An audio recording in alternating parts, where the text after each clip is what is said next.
Por que o seu nariz não vai ficar assim?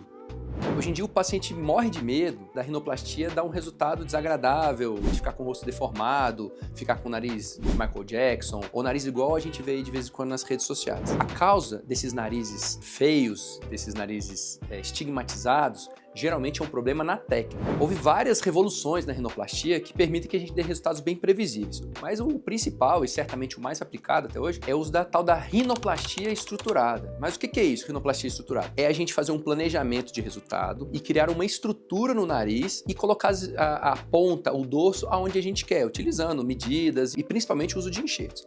É mais ou menos isso. Se eu tenho um paciente que é uma queixa bem comum, um dorso alto, uma ponta caída, e ele quer um nariz mais delicado, um nariz mais fino, antigamente, o que se fazia, geralmente, era fazer a dissecção desse nariz e colocar ele, amarrar ele em determinada posição. Só que antigamente, esse nariz ele tendia a ficar meio instável, ele podia cair de novo, ele podia retrair durante o processo de cicatrização, ele ficar esqueletizado e ficava com aqueles narizes que a gente via lá nos anos 80, nos 90, aquele nariz extremamente artificial, o nariz do Michael Jackson. O que mudou hoje? Quando a gente tem um nariz extremamente caído, por exemplo, com a ponta caída, um dorso levantado, além de reduzir essas estruturas e botar elas no lugar, a gente também cria uma estrutura nova. Então a gente utilizando enxertos ou do próprio septo ou da cartilagem da costela, que tem sido usada cada vez mais, a gente, além de abaixar o nariz, a gente usa enxertos. Seria como se fosse um eixo horizontal, assim como a estrutura de uma casa. O nariz ele vai seguir esse novo desenho que a gente fez e além dele ficar no pós-operatório imediato naquele formato que a gente quis, pelo fato da gente ter usado essas estruturas cartilaginosas, que vão durar teoricamente para sempre no corpo do paciente, elas vão manter esse formato por muitos anos,